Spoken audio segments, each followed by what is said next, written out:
Yeah, welcome everybody. You got to give me a second to get this thing off the screen. But hey everyone, Chris Vaccaro, Nando, your best friends in the whole wide world. What a bad opening, Nando. I'm not the producer you need. Oh my God. I'm the producer you deserve. You want to start over? Yeah, let me end the stream. We'll be right back, everybody. No, don't do it, Nando. Come on. Hey, good news, everybody. Chris Vaccaro Week wrote 14. the rundown. Wait, week 14. We still can't get the opening right, Nando. Well, that's unreal. You know what? Everything was fine until Vaccaro noticed that we were flipped because I guess Theo likes him better and put him on the left. So there you go. The show. How are you? The show's always on the left. Nando, I'm good, buddy. I'm excited for this week, the final week of the fantasy regular season. A lot of money on the line, a lot of big money changing week.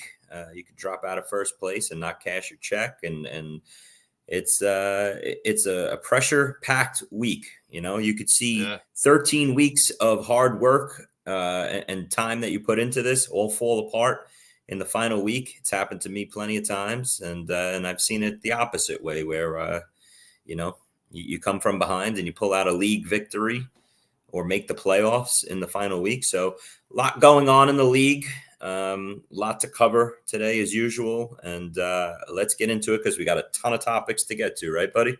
Yeah. So here's what's going to happen is I'm going to talk for like 2 seconds. Then Chris is going to talk for 13 minutes. And when he's done with that, we'll try and get your questions in.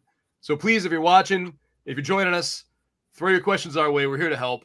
When we're done, actually, Theo and Jax have a show. Dynasty Life is going to be live right after us. So we got to be done at 12:29 on the dot because they start at 12:30. And Chris was late, so you missed a couple minutes already on the front. Oh, wow. Let's get into it. Okay. So since we like to be fresh and up to date, Chris was late. We'd like to talk about the Monday night football game that happened several days ago, just to show how current we are. Oh, Chrissy V. But for real, Trevor Lawrence, there's no way he's going to play through a high ankle sprain, right? Like that's crazy pants. But what I want to ask you about. Go ahead. CJ beat hard. I don't agree with that, Nando. You really think? What'd you call him? No, that's how I remember to spell it. Is this spelled correctly? It's beat hard. Anyway, I do think, and call me crazy, and we'll get into this after your spiel. If Lawrence doesn't start, this could be a Calvin Ridley week, big time. Just a hunch, but you go. I can't believe you think he's going to play a high ankle sprain like 3 days later. I didn't say that. Did you ask me if I said that? Yeah, or I did. No? I said I don't think Trevor Lawrence is crazy. I think he sits out. Yeah, it's not crazy. No, I think it's going to affect his game, and I think as Trevor Lawrence owners, we dodged a major bullet here, and I would expect him to sit this week with their eyes focused on winning the division down the stretch, and then taking a healthy Trevor Lawrence into the fantasy playoffs, which the Jaguars are going to be a playoff team. This is not a good matchup going into Cleveland with bad weather. This is a perfect game to sit him out, get him healthy with the high ankle sprain, and tell him, hey, listen, come back in week 15, hopefully. At worst, I think Lawrence is under center in week 16. But in week 15, I think he gets back. And I think he just changes his game a little bit. You know, Trevor Lawrence is a quarterback that can, when things break down, take off and give you the rushing yards. He's mobile.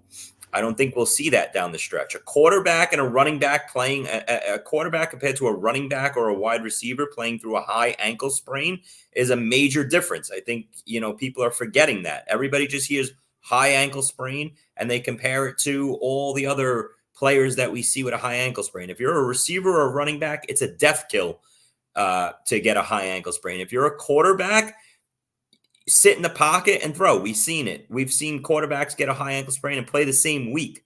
I just hope they don't do that with Lawrence. I hope they sit him 1 week. And then for the fantasy playoffs in week 15, we have our stud quarterback who's been red hot, dropping 30 plus fantasy points a week now for the last 3 weeks, and was well on his way to going maybe 40 fantasy points in this Monday night game, going forward. He's got 2 really great matchups.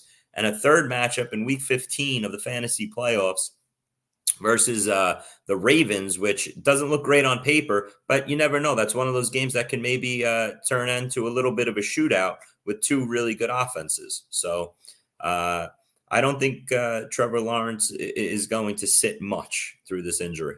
What a year to get yourself a bye, huh? Say that again? Imagine being able to skip like this week and next week in terms of worrying if you had a bye. Yeah, and great just go point. right into be like, all right, let's just get like right to week 16, get these injuries wiped out, you know? If you're in your home leagues and you get a first round bye and Trevor Lawrence is your quarterback somehow, because like, let's be honest, Trevor Lawrence had a bad season up until these last 3 weeks. So if he's your quarterback on a first or second place team that gets a bye, hey, it's coming at an absolute perfect time. You don't need him for these 2 weeks. I have him in a high stakes private league that I'm going to the playoffs, and this week doesn't mean much to me. So I'm hoping, like I said, they sit him out and just come back ready in week 15. But the offense has changed, Nando. That game Monday night completely changed our outlook, I think, on both offenses, the Bengals and the Jaguars.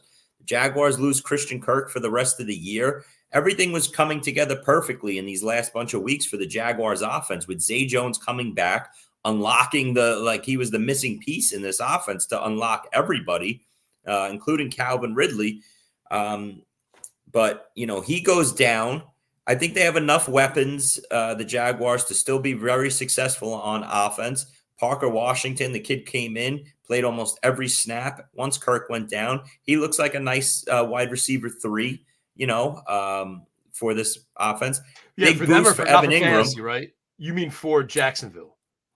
For Jacksonville, not for fantasy. Okay. I agree. Yes. It's going to be the same thing when you try and talk about Xavier Gibson for the Jets. Yeah, he's, he'll be a 4 for 40 guy every week, but not somebody that you're going to put into your lineup. So, he had 77 last week.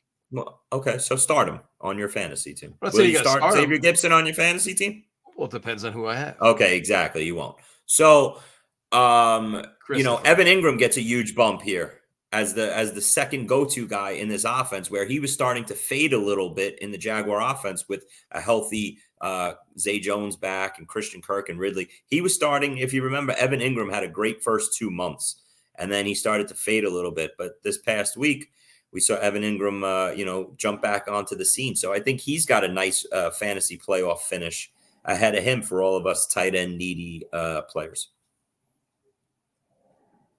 Time for me to speak again.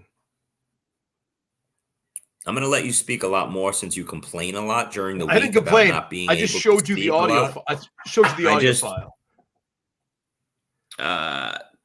That was complete BS. But I'm happy you've been bounced from your Survivor League. I want you to feel wanted, Nando. I want you to be happy after our weekly show that you spoke enough and didn't anger our listeners with crazy takes and everything. What games did you enjoy watching this past Sunday, Nando? Well, Chris, when you were watching football this past Sunday, I was at the Cincinnati men's basketball game. What games could you really talk about?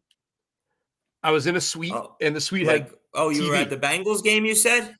No, obviously the Bengals were Monday night at Jackson. You were on the floor because you sent me a picture, so you weren't in a suite. I went down there for 5 minutes just to make you angry. Mm-hmm. My brother. So a fantasy host. Wait. So a fantasy host on a Sunday during football in a critical week 13 was at a men's college basketball game instead of watching football. But we're gonna let you talk about football in depth. Is that correct? You're right. It's like you can't watch these games after the fact on NFL Plus without commercials and with all the stuff in the middle not there anymore. It's such a strange. What was I thinking? It's going to be great. All the listeners and everybody and the readers in my column, that's going to be, man, you and Nando really don't like each other. You guys really don't get along, huh? You guys couldn't be farther from the truth. We love each other. I don't like you. It's just, that's fine. How many Survivor pools were you still in? Speaking of the Jacksonville. Nando, good. Wait, you know what? I took out so many people that I know. Wait, Jacksonville and Pittsburgh. Wait, I got to tell you, this isn't on our rundown, but you brought up something. So I got eliminated. My Survivor stories this year are so out of control. Okay, I was in a huge one with a partner. Okay. Biggest one I've ever been in. It's 48 people in it. And it was for a lot of money, each entry. And I lost weeks ago with Buffalo on a Monday night. One of the worst survivor losses ever. It was down to 8 people, and it would have been a huge money changing, like a lot of money, 6 figures, more than 6 figures. You could have bought drapes. That's how big it was. Yeah, exactly. Good one. So I lost on that. I was devastated all week. Okay. Last week, Nando, the Thanksgiving week, I'm in another one, 88 people in it. Okay, $100 entry, so $8,800, and I'm down to the final 2 people. It's me and another guy. Why didn't you split? And he wasn't like, "Hey man, let's split." I'm gonna tell you real quick, and I want to try and rush this story because it's not fantasy. No, we got plenty of time. This is the best part of the show. It was down to the final 2 people. Me, come on, Nando, let me tell the story. So it's me and another guy, and it's Thanksgiving week. And I'm taking Detroit at home as 8-point favorites versus the Packers. I look at who he can take, and he can't take anybody that the spread isn't a 1 or 2 point game. So he's screwed. So he reaches out to me to split the pool. I say, hit me up next week. Because I'm like, he's going to lose this week. I'm going to win. Okay? With the Lions at home versus the Packers. I lose on Thanksgiving. I have to wait till Sunday to see who he takes. He takes the Titans at home as 2-point favorites, and they win, and he wins the pool. Devastated. Now, the last one I'll tell you is this is the biggest one, not money-wise. It's the one that I won with a couple other partners 3 years ago, if you remember, our friend Ian. It's $1.6 million in the pot. It's 16,600 entries to start. It's down to 205 entries. I'm one of the 205 entries left now, Nando. And like you said, Jacksonville and Pittsburgh this past week were the 2 most picked teams. The pool went from like 900 entries left down to 205. So now it's going to get really, really interesting. But starting this week, we have to pick 2 teams a week. So nice. A lot of, it gets really, really difficult now. But thanks for bearing with us, all our listeners about the Survivor pools. But Survivor's crazy this year. I mean, you ready?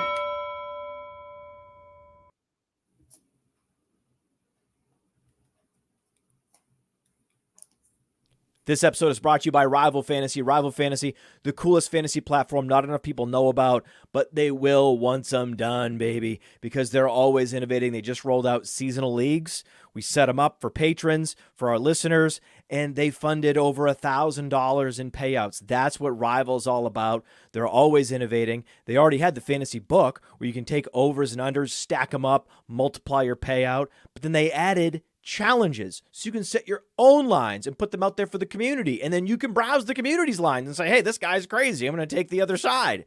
It's cool. And they have fantasy bingo. Rival Fantasy is reminding me how much fun I can have with fantasy football, and use that promo code PLAYER. The promo code is PLAYER. They give you a $100 instant deposit match plus $25 plus a free play. That promo code is PLAYER for up to $125 in deposit bonus and a free play. You can't beat it.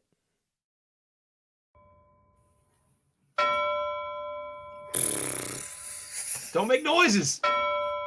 Oh, man. Those noises are cues for when they're editing the audio, and then you just mess it all up. Welcome back, everybody. You just spoke. We're going to get to injuries in a second. I want to answer a couple questions. Is that cool? Sure. Let's answer one. All right. Steven's got a question about a defense. Should I drop the Falcons as my second defense to pick up Gainwell due to Swift's injury? Also, Love over Mayfield this week? I'd say yes and yes. Yeah, Love over Baker Mayfield, no doubt about it. Jordan Love is hot right now, the Packers offense. Let's see what happens with Christian Watson. I expect him to miss time again. But the Packers have enough depth in their offense. Look for Jaden Reed to step up, maybe the kid, the Wicks.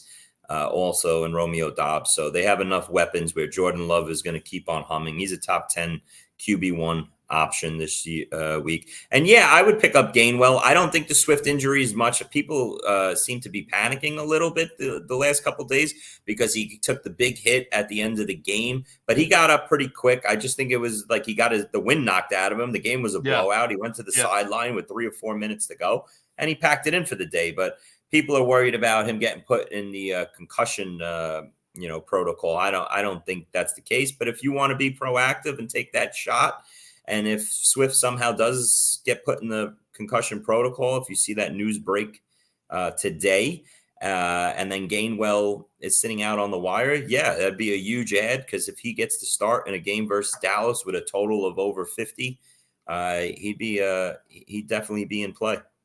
It did. I mean, like, it didn't look like he got concussed, right? It looked like, right. Like I could see, like, if they're like, oh, broken rib, or like even though like a shoulder popped out of its socket, you know what I mean? Like, it didn't look like he got hit in the head. Even like when he bounced back on the ground, it didn't look like that was happening. But yeah, and DeAndre Swift, he's starting to slow down a little bit. Bad game on Sunday, only 4 fantasy points, but if you look at his playoff schedule, I actually have really high expectations for DeAndre Swift. I know in the last 2 weeks of the championship weeks, he gets the Cardinals and the Giants, and the Eagles will be 17-point favorites, 14 to 17-point favorites in both of those games at home. And that'll lead to a lot of DeAndre Swift opportunities, in my opinion. So Rashad Penny, man, would you consider him a bust? No, he's been great, Nando. No, I mean, like, from where he was, like people believed in him, at least to the point where he was a mid route. You know what I mean? Like, when you coming into the year, you're like I said, you're quite, I mean, was he high enough to be a bust? I mean, he's killing it. But was he? I'm saying, was he taken high enough to be a bust, or is he just like, you didn't? Yeah, he was picked. He was an 8th or 9th round pick, and a lot of people were taking shots on him to be the lead back in this Eagle offense. And it's crazy because coming into the year, it was like everybody was taking shots on all 3 of them: Gainwell, Swift. Because if you remember, in August, it was different beat reporters saying Penny's going to be the lead back. No, Gainwell's running with the ones in practice every day. Penny's going to get cut. What about cut? DeAndre Swift? And the funny thing is, Swift was the running back out of the 3 that was getting drafted off the board in every draft, the highest. He wound up obviously being one of the biggest home run picks of the year in drafts. So, of course, Penny doesn't play, Nando. So I don't know. He was a disappointment, not a bust. I feel like a bust is like more draft capital. He's a disappointment. It was a bust pick. You did nothing with him. You dropped him after week 3, and that was that. Let's talk about these injuries. I disagree with you, but I know you're not going to let it go. You're not going to let it go. I'm sure people agree with me, but everybody always agrees with your take. I was wondering if he hits the bust category, if he's just a disappointment. All right, move on from Rashad Penny. Nobody cares. Well, when he has 103 yards this week, he will. Yeah, in week 18. Let's talk about the impact of these fantasy injuries. Tank Dell. Crazy week in injuries. The injuries really caught up to us in week 13, right, Nando? It was like from I feel like week 9 or 10 on, it was like slow. There was 1 or 2 guys each week that got hurt, but not like, crazy injury weeks like this past week was.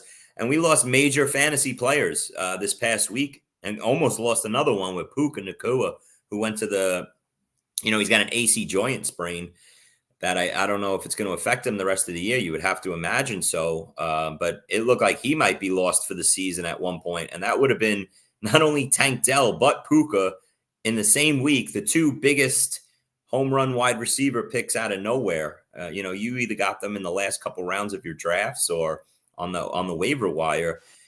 But the Tank Dell injury, Nando, was the major talk of week 13. He was a wide receiver 1. He moved into wide receiver 1 territory for fantasy teams. And, it's a major loss. It affects this Texans offense, I think, a lot. CJ Stroud was also coming along with Tank Dell as a top 5 fantasy quarterback. You have to wonder about how it affects him losing his, top target there, his 1A to Nico Collins 1B. And outside of Nico Collins getting a major bump up to wide receiver 1 territory, in my opinion, the rest of the way, it's a major injury.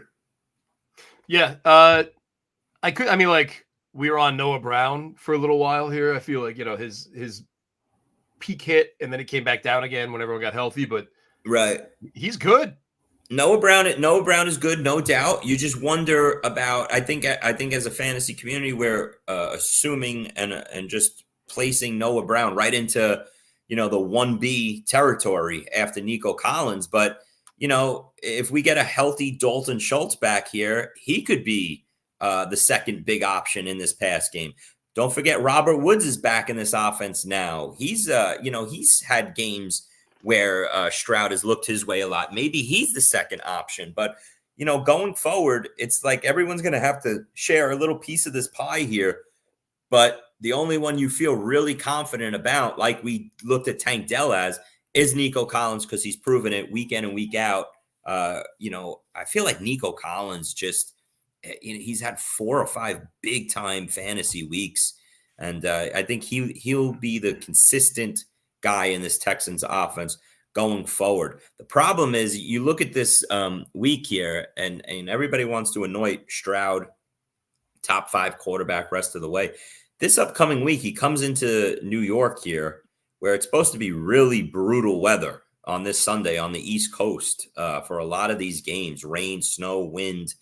And against that Jets secondary, I'd be downgrading all these guys, Stroud, Nico Collins, straight across the board. But if you look at the Texans playoff schedule, they get the Titans twice, and they get the Browns, but they get the Browns in Houston. So a nice playoff schedule for these guys, Stroud and Collins combination for those 3 playoff weeks. I'm looking forward to. It's just I'm not too excited about it for this week. I'd like to see John Mechie pop up. I don't think he's going to. Mechie's another one. Good point. But I don't like. Yeah, you know what? I like Robert Woods, but if I see one more person call him Bobby Trees, I'm so annoying. I'm going to punch a hole through my computer. I agree. No, I agree with that. I'm with you, and I don't agree with you much, but the Bobby Trees thing is just it's got to go. It's corny. It's gotta go. It's corny. It's corny already. Anyway, Football said you caught him a win last week by telling him to start Stroud over Purdy. Say that again. You guys told me to start Stroud over who? MVP Purdy last week, and I lost. Did I? Did we? You did. Well, I don't know. You just say everything, so I don't pay attention. Listen, I'm looking up chili recipes right now. Listen, Brock Purdy is in the MVP discussion now. He's top 4. Absolutely. That's a tough one, though. Stroud at home, he's been on fire. He's been a top 3 fantasy quarterback. Purdy going into Philadelphia against that secondary, they were both must starts. They were both top 5. So I hate questions like that. It's like, oh, who do I start? Christian McCaffrey or Austin Eckler? Like, when Eckler was great, or Tyreek Hill or CD Lamb. Like, these are must start guys. So you got to go with your own preference. If you want to blame me, that's fine. Ramondre Stevenson, Nando, while we're talking injuries here. Yeah. I don't know if people are downplaying it just because he's on a shitty team and, people weren't so crazy. He didn't have the name of a Tank Dell that was carrying fantasy teams, but Ramondre Stevenson was really coming on strong this last month. And he goes down in the first quarter of a game where he got 10 touches on the first drive, and his playoff schedule was looking really nice.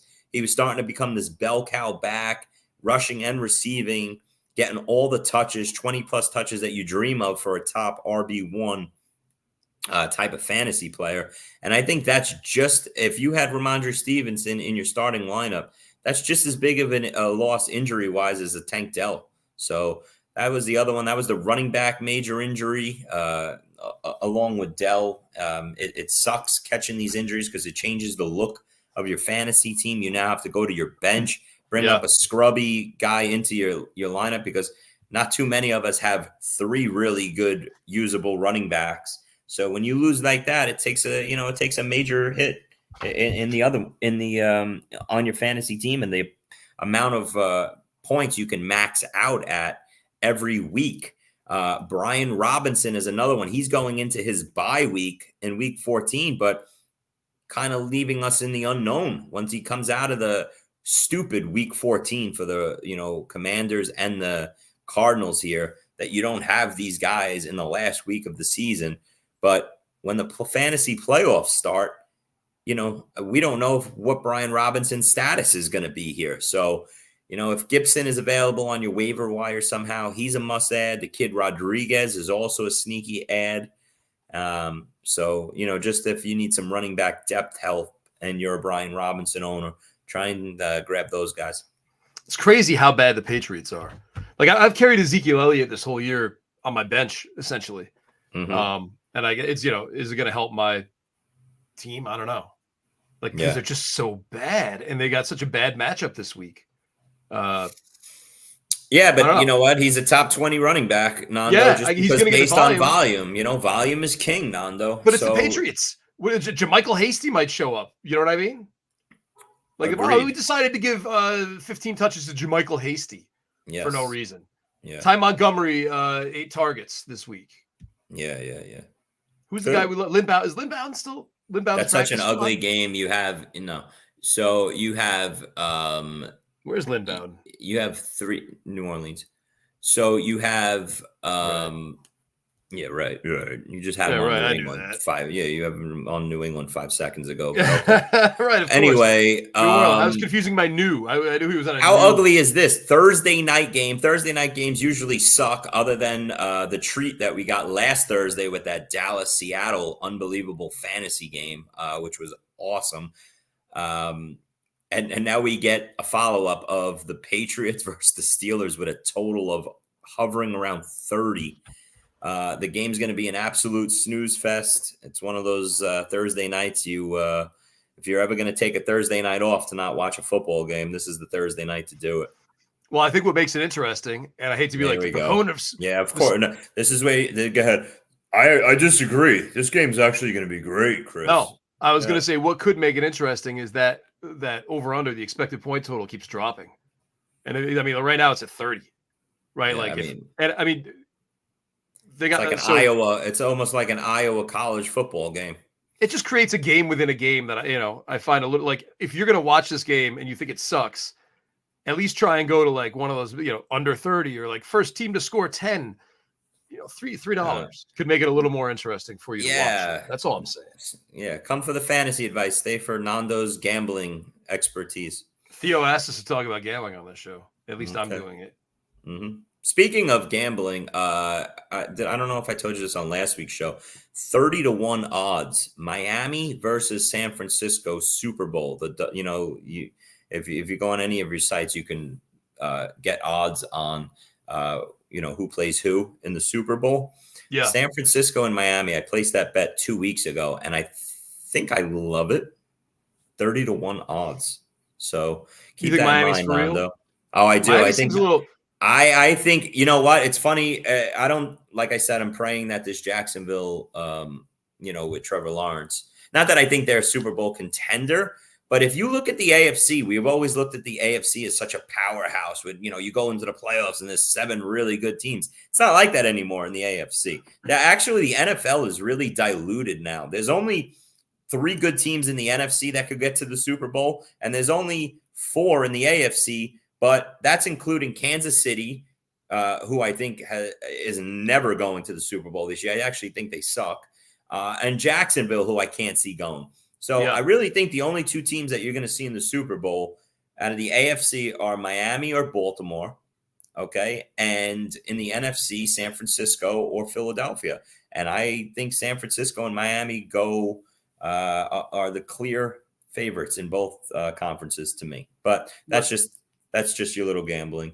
Let me ask you a gambling question for people who might not be as familiar with the strategy of it all. Sure. And I don't know which way this is going to go, but say one of those teams is in, right? Say it's San Francisco and then Miami and the Titans are playing for the Super Bowl, right? Or to get in.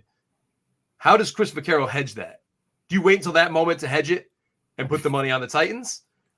Okay, I mean, your question's crazy. Your question's crazy because guess what? They play back-to-back games. Yeah, in the 6 minutes you get between the AFC and NFC Championship game, 1,000%. You would money line the opposite team. So, say San Francisco beats Philly in the early game, and then Miami's playing Baltimore. Yeah, you hedge if you want Baltimore money line going into the game. There you go. That's all I wanted to know, man. That's well such a hard thought out question. No, It was not a well thought out question. Yeah. Speaking of the Eagles and Niners, we have to touch on that game. That was an unbelievable blowout. Disappointment. It kind of was, but San Francisco really, as we talked about, and that was my biggest bet in a long time, as we spoke about on last week's show, was San Francisco. It didn't start off good, to be honest with you. Philadelphia dominated the first quarter. But it was good to see A.J. Brown get back into a rhythm with Jalen Hurts after a couple of off weeks. And I think that'll continue down the stretch here. Dallas Goedert is going to return, Nando, for Philadelphia in this huge game versus Dallas. But I don't want to talk much about that actual game. It's over in the past. There's a lot of things we could break down, especially that's not like you at all. The Deebo Samuel, blow up game, which Deebo Samuel has been hot these last couple of weeks. That's great to see because he was starting to take a back seat to Ayuk and McCaffrey and even Kittle some weeks. But it was great to see Deebo have these blow up games lately. But anyway, the thing I want to talk about with this game was how much of an impact it is for fantasy going forward, Nando. I don't know if people realize this or made a big deal about it, but that game was huge. As fantasy players, we needed the Niners to beat the Eagles in that game, and I'll tell you why. The Eagles win that game, they would have went to 12-1. They would have been, multiple games up on Dallas. They would have pretty much put the Niners to bed for making a run at the 1 seed. This keeps everybody in check, everybody alive. It keeps Jalen Hurts versus Dak versus Purdy, in the MVP race, all up against each other, real close. That they gotta, put their foot on the gas in these games, these last 4 weeks straight through the fantasy playoffs. You could have seen a scenario where the Eagles won that game, and then if they beat Dallas this week. Yeah, they're pulling starters in in week 15, 16 of these games, especially like I told you, they're playing Arizona and the Giants the last 2 weeks of the fantasy playoffs.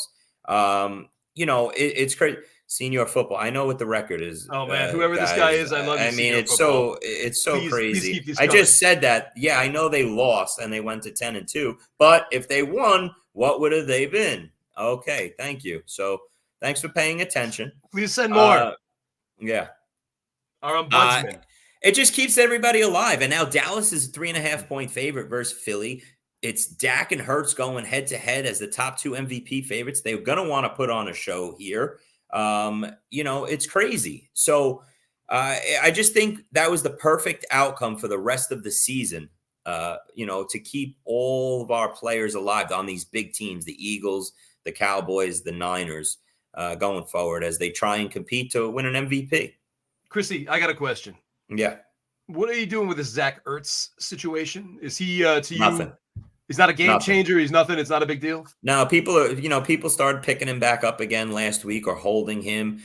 He still hasn't signed. There was the rumors of Baltimore, which would have been a nice landing spot because of losing Mark Andrews.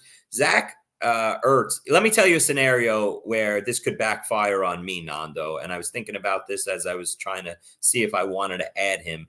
But listen, it's Wednesday of the week going into week 14. Like I said, he still hasn't signed yet. Baltimore came out yesterday and said, I think we're fine with our, tight end room. Isaiah Likely, let me say, Nando, that game before the bye week in Baltimore, I know he only had 4 catches for 40 yards, but my God, did he look great. And Isaiah Likely, for me, is a top 8 tight end the rest of the way. He looks so fast, and I think he's going to play a nice complementary role to Zay Flowers in the receiving room. So I love what I see out of Likely going forward for the Ravens down the stretch.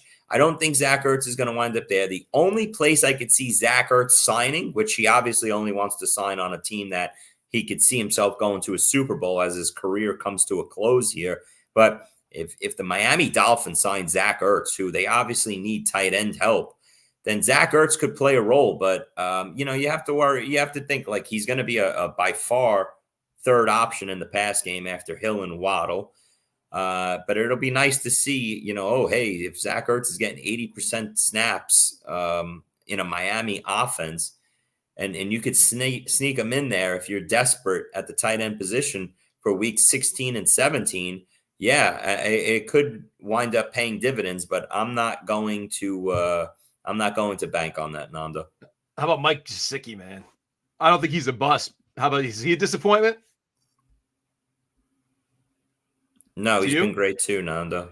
I'm just wondering if he's a bust or a disappointment. What kind of question is Mike? Where'd you come up with Mike Gesicki? Because you talked about Miami. Because you're talking about the Miami tight end, and I remember like him complaining, like, they use me as a wide receiver, not a tight end, and blah blah blah. And I don't know, just his name clicked to me because when I think of Miami tight end from last year complaining about his usage, Mike Gesicki. And everyone's like, oh, he's going to the Pats. Bill O'Brien loves a tight end. You know, we got all this opportunity. Yeah, people were taking shots on him. People took shots Henry. on him in the mid to later rounds. He was like a round 13, 14, 15 pick that got dropped a long time ago, and nobody even thinks or talks about him because he's useless. Yeah, I know. I'm just thinking about, it's the end of the year. We're wrapping things up. It's just kind of interesting to reflect on these things. Yeah. Thank you, Senior Football. Common sense questions. Mm-hmm. It's good to see that your brother disguised himself as Senior Football this week. No, my brother. Senior Football's been on the show forever. My brothers would never. Putting his questions up one after another. So I don't think. Way to run the show, Nando. You're doing a great job as usual. Hey, let's talk about Trey McBride. ... Where do you have him ranked rest of season? Nobody sets up questions better than you in the industry, Nando. Well, I want people to know that was not my question. I would like that. Where would you put Trey McBride rest of the season at the tight end position? If you had to rank the top 5 tight ends rest of the season, who would you have? Don't say something stupid. Yeah, Hunter Henry. This is why you don't get to talk much. I think I would actually call me crazy, but I think you could make the case that you could put Kittle ahead of Kelce. The way the 49ers and Kansas City are playing. So you would have George Kittle 1 at tight end rest of the way? I just feel like Kittle has a lot of momentum at the end here. And there's going to be a lot of defensive pressure on McCaffrey and Deebo Samuel, like you say, although Samuel could go all over the place and run for 40 yards. I just feel like Kittle's there a lot. I don't think it's popular. I don't think if you actually said like Kittle's make there a choice. Lot. Yes. You look up and you see like Reds. Oh, there's Kittle again. Oh, there's Kittle again. Oh, there's Kittle again. And Kelsey catching some hard catches and getting Kelsey's slowing down, man. If you're watching these games, which I know you're not, but which I am. Kelsey just let me ask, do you have a subscription to NFL Plus? Kelsey got banged up about a month ago, and he got banged up and he limped off about a month ago on a play, I remember. And ever since then, every game he'll take a hit, and the same thing. It just happened again in the Packer game on Sunday night. His first catch of the game, actually, I remember it was a 22-yard catch. He got hit, and then he like limped a little bit off to the sideline. And it's just like, you know what? This guy isn't right now. He's fighting through some injury.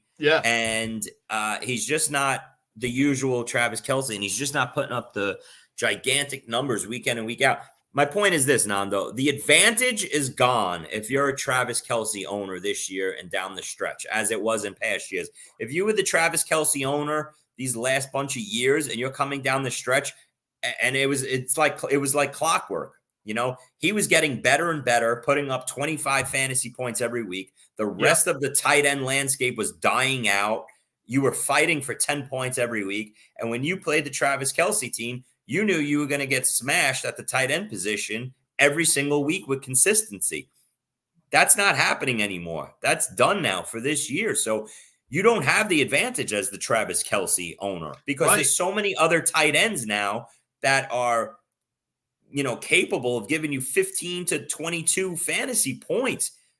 Trey McBride, if you told me now you want a crazy take, I don't think this is a crazy take at all, but if you said, Chris, you get one tight end for weeks, for the playoff run, weeks 15 through 17. Who do you want? I think 90% of the people are out of the Travis Kelce. Guess what? Give me Trey McBride. Trey McBride is my number one tight end rest of the season. There's no other tight end I would want. Okay, really? He's the focal point of the passing game. Maybe a couple of weeks ago when Kyler Murray, as you would say, Kyler Murray, was coming back into this offense, we thought Hollywood Brown would be the guy that took off and was the number one target. He's not. It's Trey McBride. And every week, if Trey McBride is this 8 for 90 and a touchdown or 2 type tight end, every time you watch the Cardinals, it's, he's getting targeted to death, So I would have Trey McBride number 1. After that, the top 5, Laporta, Kincaid, Kelce, Hawkinson, and Kittle. That would be the top 6. What right about there? Taysom Hill? So Taysom Hill, it depends on the leagues you play in, but if he's a tight end, if he qualifies at tight end, then Taysom Hill is a top 5 tight end, hands down, maybe even top 3, just because of, how much he touches the ball, throws it, everything. So yeah, of course, in home leagues, when Taysom Hill is tight end eligible, no doubt about it. But, after Trey McBride, I think I would even have Hawkinson. I would have Hawkinson at 2. Then Laporta, Kincaid, and Kelce. That would be my top 5 right there. He was talking about Ingram. And Don F. His credit. Rewind a little bit. Don F. Evan Ingram, correct. Yeah, we did talk about Evan Ingram. I have Evan Ingram not in the top 5, okay? But if you get a healthy Trevor Lawrence rest of the way, then Evan Ingram is right there in that 6, 7, 8 range. But moral of the story is we have a lot of nice tight end options rest of the season here in a 12-man league. Are you going to lose on purpose to Theo just to keep him appeased for our relationship with this company? Theo. Yes, we do have a big matchup. We're trying. Theo's coming up in 15 minutes live. Theo, I know exactly. Theo is talking about a primetime league that we're in, and that is one of my biggest disappointment leagues, Nando. Just because that was my favorite team I drafted, the one that Theo was talking about. And let me just talk about it real quick. First round, I drafted Amon-Ra St. Brown, who was my first round target. My second round pick was Nick Chubb, who I lost. My third round pick was Keenan Allen. So, and on this team is Sam Laporta and Dalton Kincaid, who are my top 2 tight end targets. So this team, unfortunately, I look at, because I got Raheem Mostert in like the 10th round, and he's been my RB1 all year. But I look at this team and I'm like, if Nick Chubb would have stayed healthy with an Amon-Ra St. Brown and Keenan Allen combination with Mostert and Nick Chubb, this team could have maybe taken it all down. And either me or Theo are probably going to, one of us is going to make the playoffs. One of us is going to miss the playoffs based on our matchup this week. And it's going to make me sick because I'm limping into this week 14 with that team. So, but Theo's got a monster team. I know it's sick. When you're someone like me, Nando, you're a sick person. You remember not only your own teams, but Theo has got a monster team in this league where it's like a Kyron Williams, Bijan Robinson, Saquon Barkley, trio at running back with Devin Achane. He's got those 4 running backs.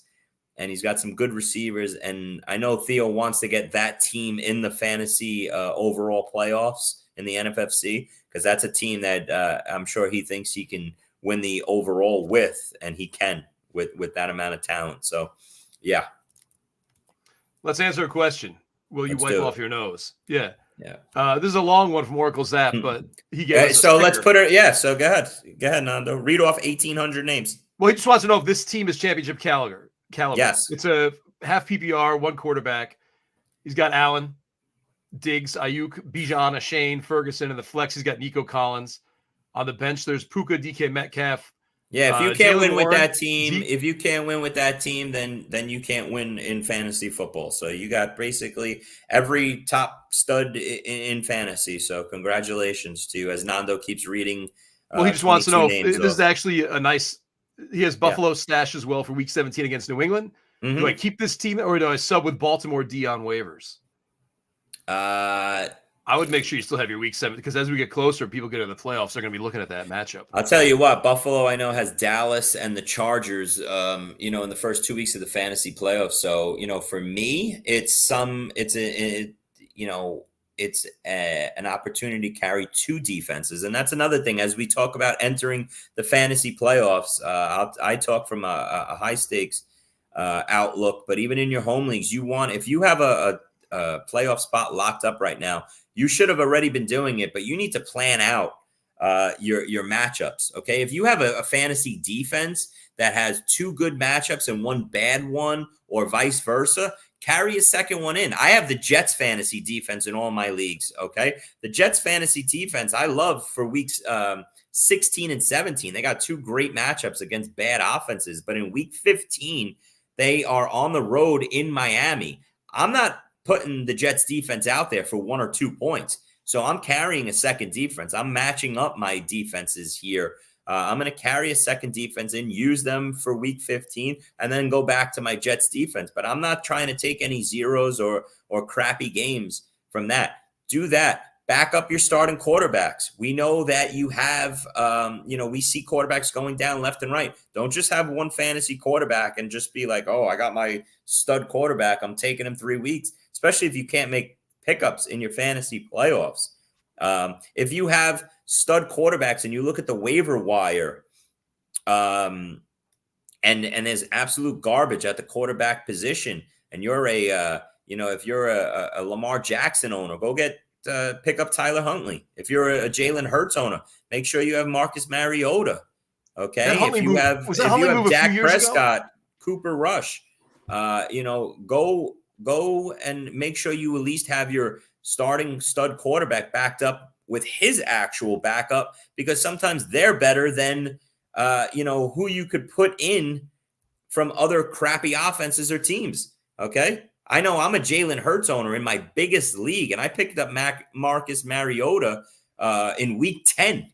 And I said, that's it, because I'm looking at the waiver wire. I'm not going to pick up Kenny Pickett or Aiden O'Connell or any of this other garbage. So at that point, I said to myself, screw it. I'm Jalen Hurts owner. If he ever went down, knock on wood, I'd rather have Mariota come in this Eagles offense than any of these other scrubs. So, I did that multiple times on my teams. So, just, get prepared as we head into week 14 for your fantasy playoffs. Let's go. Yeah. Let's make COD accuse us of skipping their question. Could you just read a bunch of names off? I think we skipped it, make COD, because it's such a long question. And Chris doesn't like doing that unless you buy him a sticker. So we're going to do it anyway because we're nice guys. But just remember, every sticker goes to charity, right, Chris? Stacked 8-team PPR roster, a Nando special, we call this. Who to start this week? Need 2 running backs and a flex. Kyron, A-Chain, Jacobs, Barkley, Rashad White. I mean, flip a quarter. You got 6 RB1s. I love Barkley, and I'd go A-Chain. There you go. Lamb and Pittman are your receivers. Nando, I put up, as we talk about the fantasy Would you flex playoffs, one of the running backs since he has so many good running backs? Yeah, 100%. Right. So as we talk about the fantasy playoffs, I actually posted a poll the other day as we head to these 3-week overall playoffs at the high stakes, in the high stakes market. What's the rage every year? It's always what elite quarterback wide receiver combination is the winning combination, right? We've seen in past years, our boy Billy Waz took down the overall with a Joe Burrow to Jamar Chase combination. The year before that, Josh Allen to Stephon Diggs was the winning combination. So it seems like whatever elite quarterback, elite wide receiver combination gets hot for 3 weeks in the fantasy playoffs is usually the team that comes out with the championship, right? And we have a lot of them this year. Okay, so and that's what the rave is all about in July and August, is stacking your teams now, right? That in drafts, we always want to stack our elite wide receiver in the early rounds with the quarterback. To have that. So I posted a poll with 4 of what I thought was the best options. And I want you to answer it. Who would you want as the quarterback receiver combination for the championship weeks? Would it be Stephon Diggs?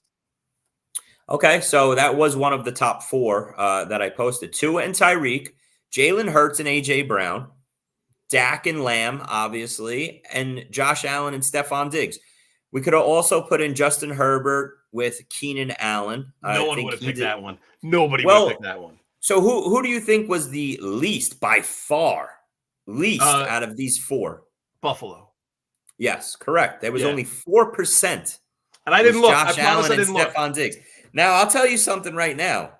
But I would say They Dak deserve to probably be won. higher. You deserve. What'd you say? They deserve to be higher percentage, but still in fourth.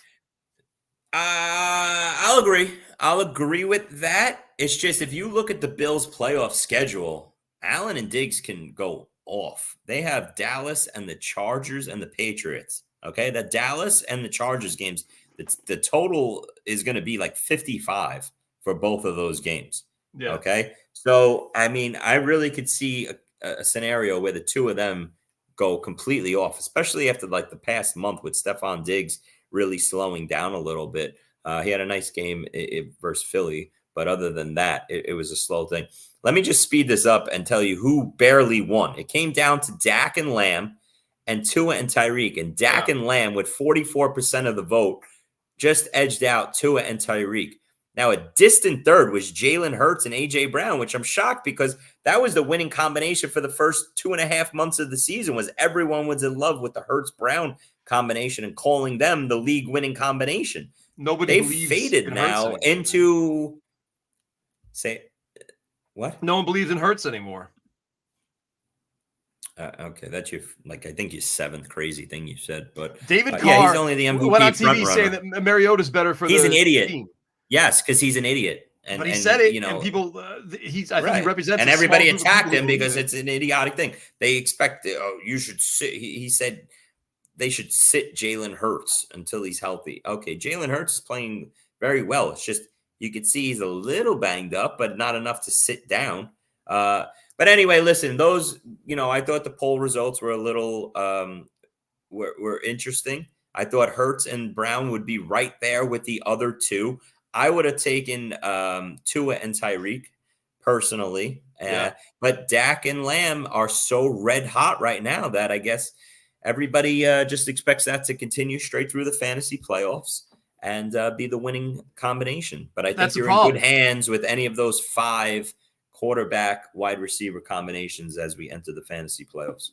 Dak kind of had a history of not sustaining his excellence and having some stinkers, right? Like Tua and Tyreek, all Tua's got to do is throw it up, and Tyreek Hill has a 56-yard touchdown. Yeah. You have 2 catches for 100 yards. That's Tyreek Hill.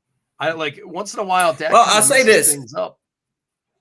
Yeah, I'll say this. The reason why I wouldn't have had Dak to Lamb as my top choice is I'm a little worried. Yeah, if you look at it, the next 4 games after you get past this great game versus Philly, he goes to Buffalo the first week of the fantasy playoffs. Which, yes, we all say, "Oh, that's it's going to be a shootout."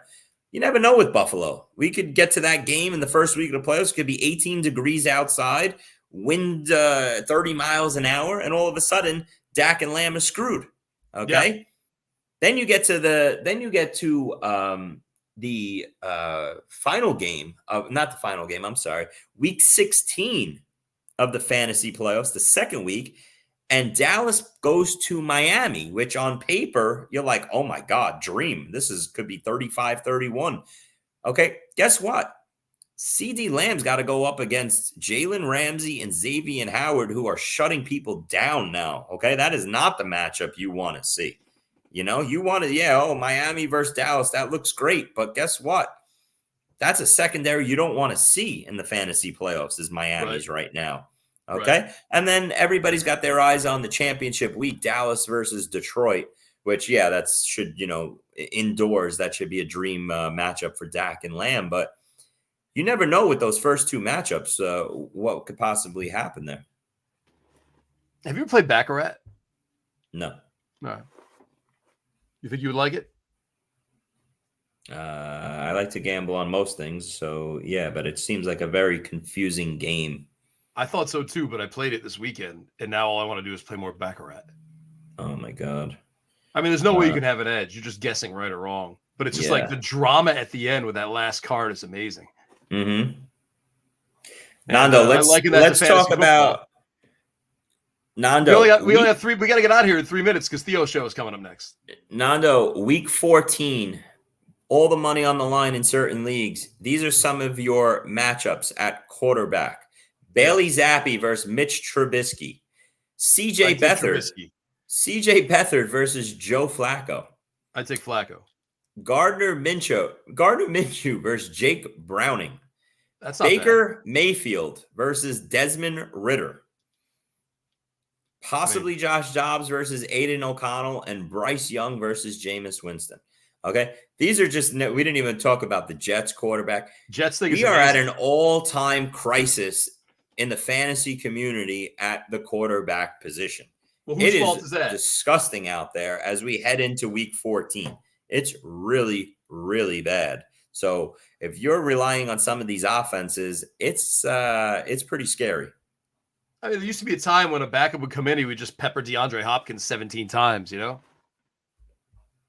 Yeah, I mean, listen, I know we talked about it earlier. We really talked about the Jacksonville offense, but it was really great to see Jake Browning perform the way he did on Monday night, show that he's a capable quarterback, as we talked about a couple weeks ago, Nando, with Jake Browning.